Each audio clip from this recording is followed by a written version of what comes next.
Halo, assalamualaikum teman-teman. Ketemu lagi di podcast dari jauh. Dan kali ini kita mau bahas masalah kita sedikit flashback memori-memori ke belakang ya. Dan karena zaman sekarang sudah banyak teman-teman yang mungkin tidak bisa balik lagi ke Arab Saudi, atau ya mungkin teman-teman yang masih berada di Arab Saudi dan mungkin ada kenangan-kenangan selama bekerja di Arab Saudi. Nah, kita flashback tentang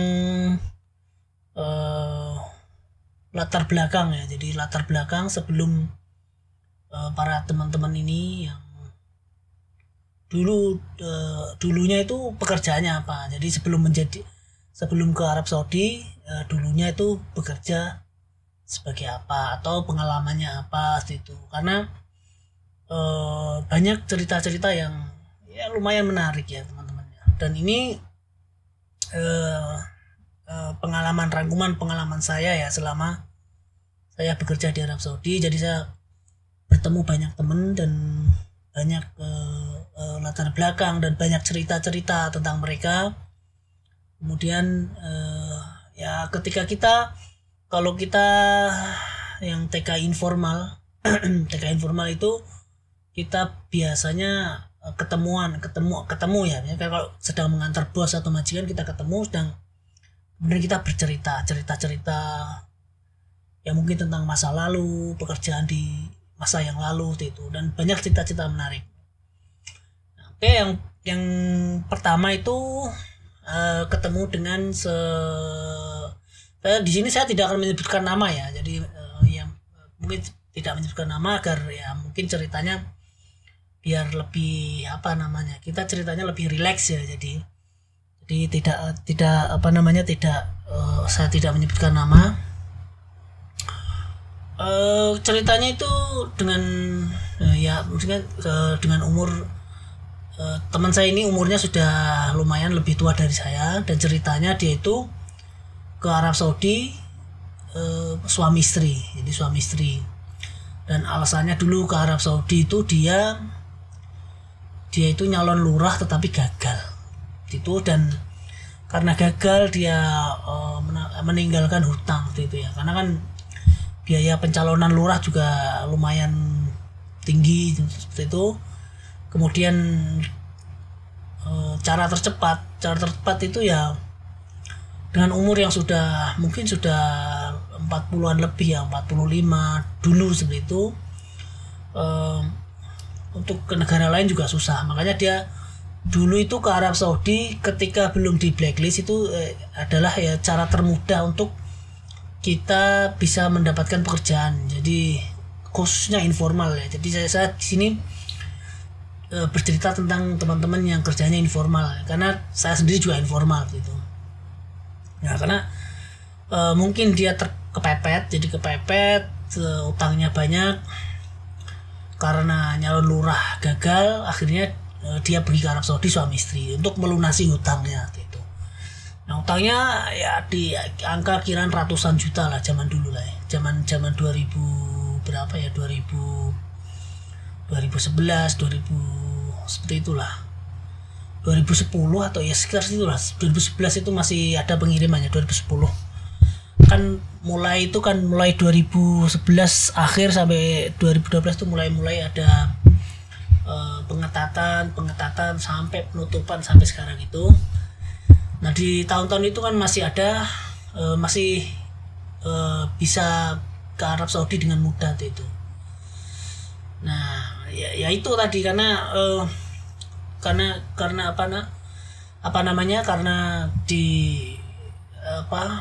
mencari bantuan sudah tidak ada, mungkin tanahnya sudah dijual, sudah tidak ada, akhirnya mereka pergi ke Arab Saudi. Kemudian ada juga cerita tentang ini cerita sendiri ya. Jadi ketika kita kumpul kan kita cerita-cerita itu ya. Jadi cerita itu, nah ini seorang dulunya pedagang pakaian yang besar. Jadi dulunya sudah pakaian, kemudian ya seperti yang sudah dia mengalami hambatan atau gagal Tetapi sebenarnya dia sudah berhasil, cuman yang terakhir kalinya itu dia gagal gitu ya mungkin. Akhirnya untuk untuk kembali untuk menutup hutang-hutangnya, pergi ke Arab Saudi gitu. Dan itu juga yang saya rasakan dulu ya. Jadi saya juga itu, karena kalau kita itu kalau tidak punya uang ya, tidak punya uang itu sama masnya kita ya masnya tidak dipercaya gitu ya. Karena kalau kita mau minjem aja tidak dipercaya gitu, saking karena kita tidak punya pekerjaan yang mungkin dilihat bisa menjanjikan ya, kita tidak dipercaya. Saya sendiri pun seperti itu dulu, dan akhirnya saya memutuskan ke Arab Saudi gitu. Walaupun ya ke Arab Saudi itu rintangannya banyak, maksudnya rintangan setelah di Arab Saudi ya. Jadi mungkin teman-teman yang dulu nekat ke Saudi mungkin sudah dalam hati mungkin sudah itu ya, sudah pasrah ya, misalkan ya nanti kalau mati ya sudah itu ya. Karena mungkin dirasa sudah tidak ada tidak ada yang bisa dijadikan sandaran itu ya. Jadi kalau kita sudah mentok, nah dulu itu yang paling mudah ke Arab Saudi. Kemudian ada lagi cerita dulu, kalau dulu mungkin dulu ada kasus di Indonesia yang lari. Kalau zaman dulu sebelum Basamah atau sidik jari, kita mungkin masih bisa masih bisa menemui orang yang kena kasus di Indonesia kemudian lari ke Arab Saudi. Itu ya ada beberapa, tentu ya saya tidak menyebut nama, tetapi ada beberapa, dan kasusnya juga macam-macam ya kasus-kasus mungkin yang kasus-kasus yang besar mungkin ya itu, dan mereka lari ke Arab Saudi ya untuk menghindari hukum itu. Juga ada yang purnawirawan, juga ada purnawirawan polisi atau purnawirawan TNI, ya ada pokoknya ada ceritanya tuh ada gitu. Jadi cerita antar temen tuh, jadi saling bercerita dan kita tahu gitu. Dan juga ada mungkin ya permasalahannya juga sama, mungkin ada masalah sesuatu di Indonesia kemudian tidak bisa sudah buntu jalannya, kemudian mencari kerja di Arab Saudi. Tentu ya zaman dulu dengan sekarang sudah berbeda, karena sekarang kan sudah ditutup dan sekarang susah untuk ke Arab Saudi. Tetapi bagi yang muda-muda, kesempatan ke Arab Saudi itu sangat luas ya bagi yang muda, khususnya kalau dia ada skill ya, misalkan perawat atau mungkin ya kerja-kerja resmi, kerja di restoran, kerja di kafe, kerja di hotel, itu banyak juga. Tapi memang sekali lagi, kerja di Arab Saudi itu bukan kalau masih muda jangan dijadikan patokan utama. Jadi maksudnya patokan utama itu jangan nanti kalau bisa berkembang gitu maksudnya. Mumpung masih muda kan, misalkan ke Arab Saudi kita mengumpulkan modal untuk pergi ke Jepang atau pergi ke Korea atau pergi ke negara-negara yang lebih baik gajinya, karena gaji di Arab Saudi itu dibanding negara lain termasuk di paling rendah ya, maksudnya bukan paling rendah sih, termasuk yang rendah di antara negara-negara yang lain. Misalkan di Korea, Jepang atau di Eropa kan gajinya lain gajinya. Tapi memang kalau di Arab Saudi juga kalau kita beruntung juga bisa mendapatkan gaji yang besar. Banyak ya cerita sukses juga banyak di Arab Saudi dengan penghasilan yang lumayan besar juga, dan memang nasib orang lain-lain ya. Jadi ada yang bernasib baik, ada yang ya mungkin kurang baik gitu, seperti itu.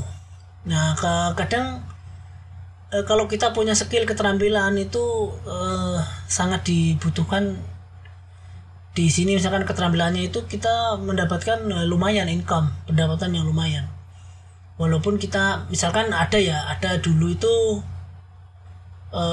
tukang kayu pasang pintu, kusen itu.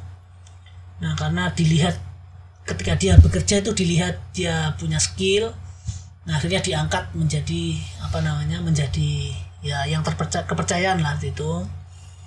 Nah, sekarang bisa menjadi termasuk lumayan lah gitu.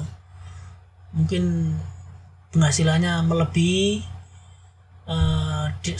kalau dia bekerja di Indonesia itu bahkan melebihi lulusan sarjana gitu. Juga mungkin pengalaman lain tuh cerita tentang dulunya yang lucu dulunya. Kalau dulunya di Indonesia itu kerjanya misalkan togel gitu, pasang nomor gitu, bandar pasang nomor.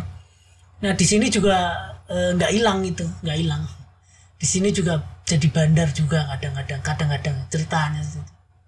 Ada cerita seperti itu ya, memang ya, tapi ya memang ya itu ya ilegal dan itu juga maksudnya kita bisa tapi tidak bisa secara detail menceritakan karena memang itu ilegal. Kemudian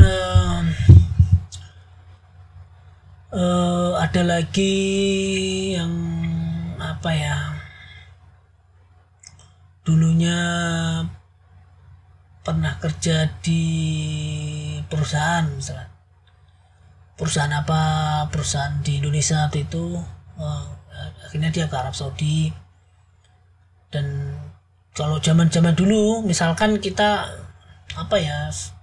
sangat membutuhkan secara cepat gitu untuk melunasi hutang atau terus sedang kesulitan tuh kemungkinan bisa gitu ke Arab Saudi itu, kemungkinan untuk bekerja di sini tuh cepat seperti itu dulu, 2 minggu 3 minggu berangkat gitu. Kalau yang penting kan tes kesehatan kita lolos saja gitu.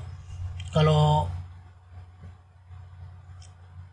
yang lain masalah bahasa itu di Arab Saudi tidak terlalu penting ya, jadi tidak terlalu penting. Dan dulu juga hampir semua pekerjaan itu orang luar ya, jadi kasir toko, penjaga toko, hampir semuanya kan. Kalau sekarang kan di mall-mall kan harus orang Saudi, sekarang banyak orang Saudi. Kalau dulu tuh enggak. Makanya dulu tuh cepet gitu dulu, karena ya semuanya pekerjaan di luar itu orang luar gitu, hampir tidak ada orang Saudi.